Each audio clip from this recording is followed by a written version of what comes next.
பணவரவை அதிகரிக்கும் வெள்ளிக்கிழமை பூஜை முறைகள். வெள்ளிக்கிழமை என்பது செல்வத்தின் அதிபதியான மகாலட்சுமி தாயாருக்கு மிகவும் உகந்த நாளாகும். முறையான வழிபாடுகள் மூலம் வீட்டில் நேர்மறை ஆற்றலை அதிகரித்து பணவரவை ஈர்க்கலாம். இதற்கான எளிய மற்றும் சக்தி வாய்ந்த பூஜை முறைகள். காலை நேர தயாரிப்புகள். அதிகாலை எழுதல். பிரம்ம முகூர்த்தத்தில் காலை 4:30 முதல் 6 மணி வரை அல்லது சூரிய உதயத்திற்கு முன் எழுந்து குளித்து முடிப்பது சிறப்பு. வீட்டை சுத்தம் செய்தல். வீட்டின் பூஜை அறை மற்றும் நிலைவாசலை சுத்தமாக வைத்திருக்க வேண்டும். நிலைவாசலில் மஞ்சள், குங்குமம் வைத்து பச்சரிசி மாவில் கோலம், தாமரை கோலம் அல்லது படிக்கோலம் போடுவது மகாலட்சுமியை வீட்டிற்குள் ஈர்க்கும். கல்லுப்பு வாங்குதல்.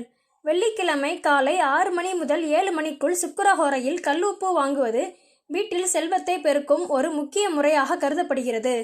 பூஜை செய்யும் முறை. விளக்கேற்றுதல். பூஜை அறையில் காமாட்சியம்மன் விளக்கு அல்லது குத்து விளக்கு நெய் அல்லது சுத்தமான நல்லெண்ணெய் ஊற்றி தாமரை தண்டு திரி அல்லது பஞ்சுத்திரி போட்டு தீபமேற்ற வேண்டும். மலர்கள்.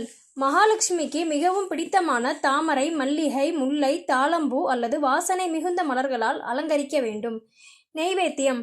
சர்க்கரை பொங்கல், பால் பாயாசம், கல்கண்டு அல்லது காய்ச்சிய பால் மற்றும் பழங்களை நெய்வேத்தியமாக படைக்கலாம். சக்தி வாய்ந்த மந்திரங்கள் மற்றும் ஸ்தோத்திரங்கள். பூஜையின் போது கனகதாரா ஸ்தோத்திரம். ஆதி சங்கரர் அருளிய இந்த ஸ்தோத்திரத்தை வெள்ளிக்கிழமைகளில் கேட்பதோ அல்லது படிப்பதோ வறுமையை நீக்கி செல்வத்தை அளிக்கும். மகாலட்சுமி அஷ்டகம்.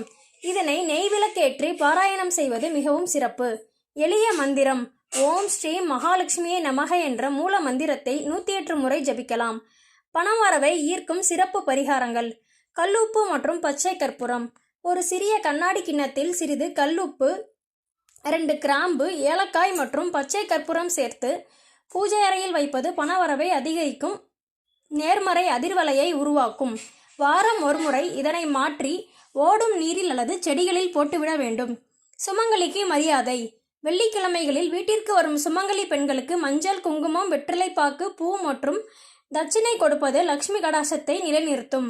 கோமாதா வழிபாடு. வெள்ளிக்கிழமை காலை பசுவிற்கு அகத்திக்கீரை அல்லது வெல்லம் கலந்த பச்சரிசி வழங்குவது சுக்கிரனின் அருளையும் மகாலட்சுமியின் அருளையும் ஒருங்கே பெற்றுத்தரும். இந்த பூஜை முறைகளை முழு நம்பிக்கையுடனும் தூய்மையான மனதுடனும் தொடர்ந்து செய்து வர குடும்பத்தில் பொருளாதார நிலை மேம்பட்டு பணவரவு நிலையாக அதிகரிக்கும்.